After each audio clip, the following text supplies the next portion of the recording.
Look, I'm a hoarder. At least I'm like an organized hoarder, but I can't help it. Like, I used to be really religious back in the day, but you know, I felt like my dad was using religion to kind of control us, but I just can't help it. There's a part of me, like, I think my 15-year-old me would really appreciate it if I have her here, because she helped me through a lot, you know? And I put all my failed relationship flowers around her. It's so sad. Like, I don't want flowers anymore because all that's left is literally what the relationships stand for. Dead. But I don't know. I just always thought I wasn't like a real girl, if that makes sense. And when guys would get me like flowers, I'm like, what? You think I'm a real girl? I just feel like a phony. But today we're gonna talk about an Ed video because I'm gonna tell you guys my secrets to beating this demon in our head. At least what I have found out. Sorry if the lighting is shit. I don't know what I'm doing. It doesn't matter though, because we're not here for the looks of it, although it helps. My acne's still shit. If you see anything shiny, it's stickers I put on my face because they promised me they'll get rid of my acne. But yeah, that's what that is. I don't know how to hold you guys up because I want to stand. I don't want to sit down. Okay. I wrote some stuff down that I feel kind of helped. Look at my friend. She's beautiful. She won't talk to me though. I don't know why. It's probably because I tried to kiss her the other day. Sorry, I'm trying not to be weird. Okay, so one of the things, I have 8 things written down, and the first one is, I think that we all need to do, is reset Ed's rules. Like, this, Ed is very controlling. I think we can all agree on that. So he sneaks around by, geez, my S's. He sneaks around by, giving us rules that are kind of realistic in the beginning, but then later on they start to become more restrictive to, no pun intended. And for example, for me, he said, in my head, by the way, he was like, don't eat more than 700 calories today. And I was like, that's doable. And I tried it. And if I failed, he would, you know, it would start getting really negative. Like, you're worthless, you're useless, look at you, you can't do anything other people can do, you're not capable. And I didn't want him to keep saying this stuff. So the next day would come and I would do 700 calories and then I would get better at it. I'd do, you know what, Ed, you're gonna be so proud of me and not call me useless because I ate 600 calories today. And he would be like, you want me to get more impressed? Do 500, 200, you know, it would get so down to the point where it's like, I don't want you to eat more than 50 calories, and it's like, he will always keep doing that. It's never going to stop. So you have to reset the rules. If he says, I want you to eat 700 calories, like, I'm not going to do that. I'm going to eat whatever I want to eat. I'm going to eat at least 700 calories. There's 2 voices. I feel like there's at least 2 voices in our head. There's one, the healthy one, the one that wants you to eat, the one that wants you to recover. It keeps telling you, come on, like, let's recover. And you don't want to listen because you just don't want to, and you don't think you're valuable enough to listen to that one, the one that wants you to be healthier. But whatever you feed into in life becomes what makes you, if that makes sense. If we keep encouraging and listening to Ed, he will have more control. He will get stronger. But if we listen to the other voice that wants us to get better, that's what's going to get stronger. So let the healthy one that wants you to get better, let that one make the rules. You know, the healthy ones. Number 2 is, I can read. I promise. Okay, number 2 is don't overeat. It's easier said than done. Because we got used to starving ourselves, we eventually had moments of overeating because we were so freaking hungry. The only way to stop the overeating is if you stop restricting. I know you hate it, you don't want to hear it, None of us do. We all want to find that weird way of continuously restricting forever without overeating. It's not possible. You can't do it. Your brain's gonna force you to eat. It wants you to survive. So you're gonna end up overeating eventually. And the only way to stop that is, stop restricting. And what I did is I stopped purging. I told myself when I reset the rules, the first one, I would say I cannot purge no matter what. I can't purge. I can't get rid of the food. I can't even purge it through exercise. I can't do any of that. If I overeat, I have to sit with all that food in my stomach, no matter how painful it is. And I did it because I'm a very stubborn person. So I did it, and it freaking hurt, and it was bullshit. And next time I did not overeat. I'm like, you know what? I don't want to deal with that pain of like the bloating, of being super full. I can't even breathe. I'm not overeating again. And I started to find my new limit of food where it's like not overeating and not starving. Because you have to find your new one, because you lost it. You don't know anymore. And you know that, like, the video I posted about eating trigger foods, part 2? During the end of that video, I ate a Panera Bread's brownie. That brownie, guys, it's so big. It's like this. Like that. That's what she said. That's what she said. No, I'm just kidding. Not to you, though. No, I'm just kidding. What am I doing? Why does everything have to be, that's what she said? Seriously. Okay, so that brownie was really big, and I couldn't eat it all in one go. So I would literally take my time with it. Everything, you don't have to finish your food right away. You can just save it, and if it goes bad, it goes bad, but, like, you need to stop overeating. It's not good for you, and it hurts, you're not going to enjoy the food as much if you just eat it all like that. Oh my god, it's really hot in here. But yeah, so that brownie took me 3 days. Don't be afraid to let your food, wait till you get hungry again. Because it just, I don't know. It's a cycle, it's a circle. If you stop one, it's going to affect the other, if that makes sense. I keep saying if that makes sense, so I'm sorry if it gets on your nerves. I can't stop myself. Number 3 is if you do overeat, don't purge. And don't hate yourself for it. No matter what, like, let's say you relapse, don't start hating on yourself. Ed loves that shit, okay? Just try to get back on to recovering. Let the relapse happen. It's okay. We're not perfect. It's gonna happen. It might not happen. We're all different. But the thing is, sometimes relapse happens so you realize that this way of coping it's not helping you, basically. It's not helping you in any way anymore. Number 4 is rebel against Ed as much as you can. If he says something, try to do the opposite. If he says, you shouldn't eat that, eat it. Like, pretend you're a teenager that rebels against his parents, and Ed is a parent. I've never rebelled against my parents, but I've seen people that have. So if Ed's like, don't eat that, eat it. Just because he gets stronger if you listen to him. So the more you rebel against him, the quieter his voice becomes. So I keep touching my nose. It's really itchy. This is really bothering me. Okay. So yeah, try to rebel against them. Imagine, you know what I imagine? It's like the person you don't like or you really hate. Imagine that's Ed. And always try to go against him and everything. So 5 is pick yourself over everybody's criticism. Yeah. Because people tend to criticize based on a projection of themselves. So it's not a good idea to always take it so personally, because a lot of the times people hate because they hate themselves. And we take it so personally. I feel like all of us here tend to take criticism so personally. I know I do, and I need to, I'm trying to work on that, because there's a big difference between hating on you and constructive criticism. And we really can't be taking everybody's opinions on us, especially if it doesn't serve us in any way. Like, if it's not helping us at all, don't take it. Try to just, they're just jealous, or they're just having a bad day, That way we won't feel as shitty. 6 is do things that make you happy.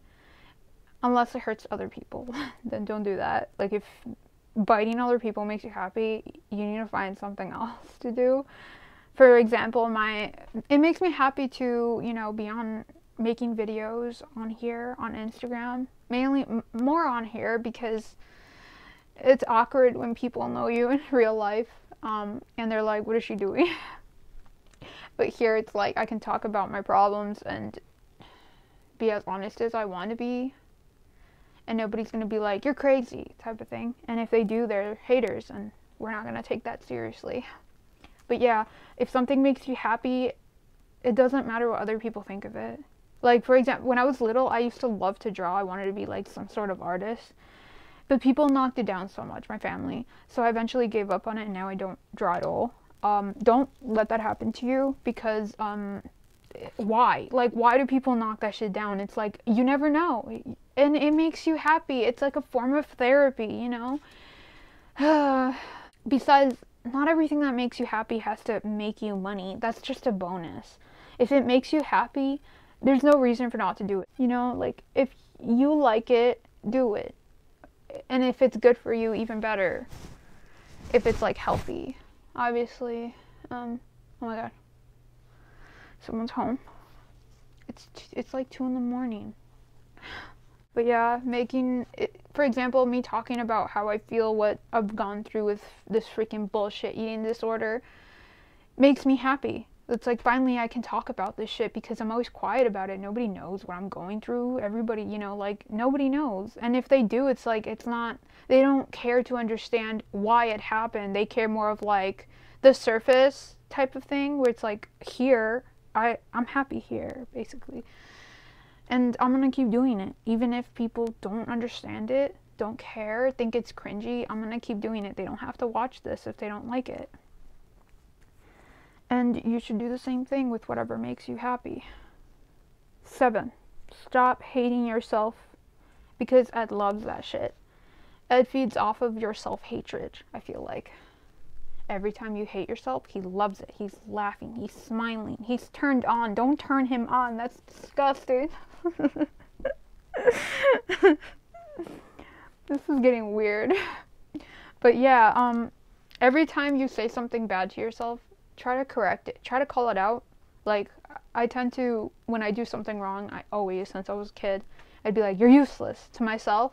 You're an idiot, you're so stupid, you're incapable. And it's like, dude, how is that gonna help you? So I'll try to call it out every time I say, like, you're useless. I'd be like, dude, stop it. Like, Ed loves that shit. You need to stop doing that. And I'm like, okay. And then I can't say something nice about myself because I feel very uncomfortable and cheesy. So I'm not there yet, but I can apologize to myself. So I tend to be like, I'm sorry, I didn't mean to call you yourself. I didn't mean to call you useful. I didn't mean to call you useless. Everybody messes up. Nobody's perfect. You know, it's what works for you, basically. But you need to call out every time you bully yourself, because he's gonna get better. You know, he's gonna get stronger if you keep doing that shit. Nobody wants Ed to be stronger. He's ugly. Imagine if somebody named Ed is watching this. Ed, you're ugly. That's so mean. Okay, number 8. Remember that personality, heart, lasts longer than looks. We're all fading away and becoming wrinkled old raisins. But will we be delicious as a raisin? Be a delicious raisin. Don't be bitter, you know. Looks will fade. It's not that important to be looking a certain way. A lot of us want to look like the Instagram models and all that. I personally don't like the skinny look. I wanted to look strong when I was healthy. I wanted to be the strongest girl so I can beat up all the guys. No, but for the record, I didn't beat anybody up, okay? But yeah, I just wanted to be strong. Like, I never cared to look skinny like a skeleton. I don't like that look. I don't think it's cool. The reason I ended up, you know, not eating is because I felt like I didn't deserve to eat. I deserved to be weak. I deserved to slowly die off. But I didn't do it because I like the skinny look. I don't like it. I think it's weird. Okay? So, there you go. Sorry, but I don't like it. I really don't. I can't talk properly. What's wrong with me? But yeah, that's all I have. If you have any, please share them in the comments because we all need them. Ew, look. Share them in the comments what you guys have done to stop listening to Ed's voice. Because it can help all of us, even me. I can read it because I promise I can read. It's starting to sound a bit suspicious if I keep saying that, but yeah, I can read. So can Gwen behind me. She's a good reader. No. You'd think I'd flirt with him, but no, I don't care. Like, whatever. I like his girlfriend. Guys, now that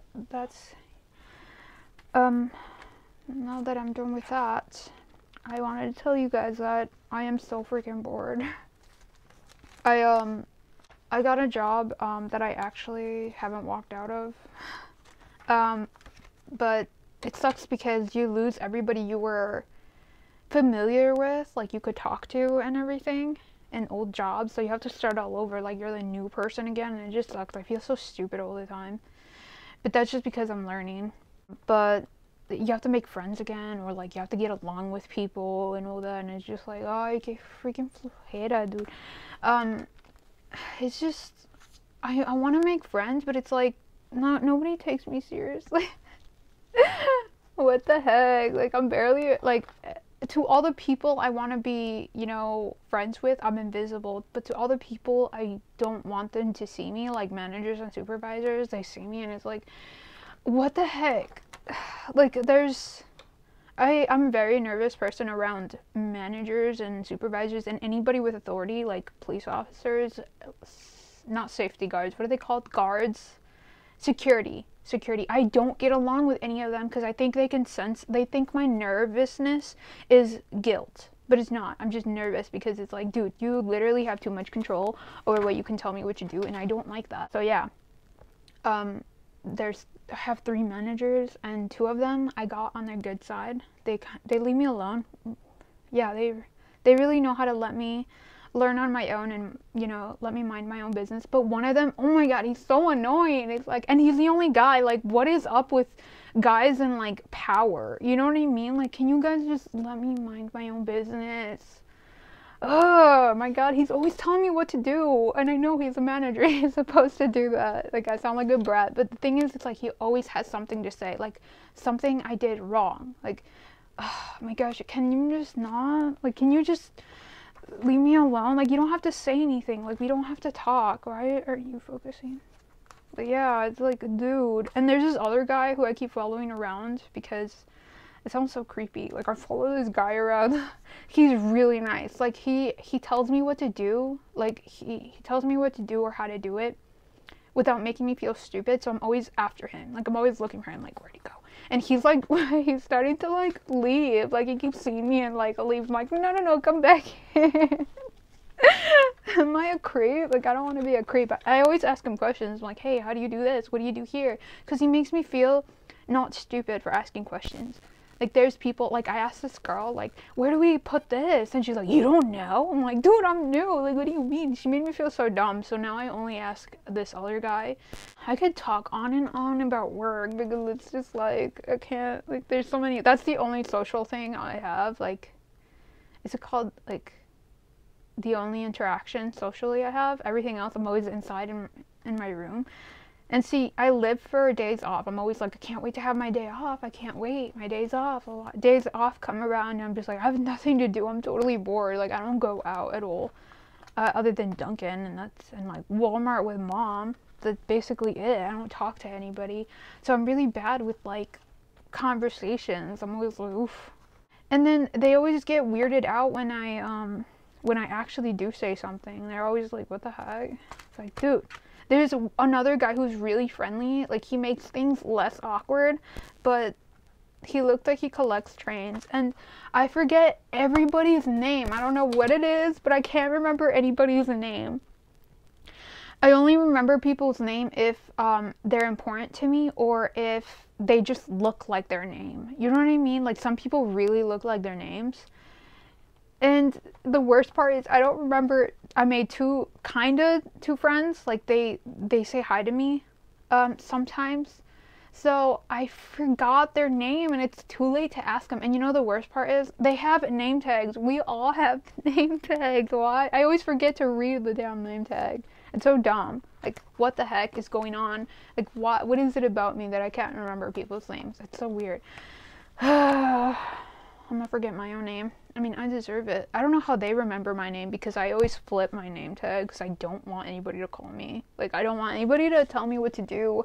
I just want to be left alone to read my book while I work. And then I complain about not making friends. Makes no sense. But yeah, it was nice talking to you guys. Okay, I feel less lonely since someone won't talk to me. I invited her on a date and she said no. Freaking rude. Okay, bye guys.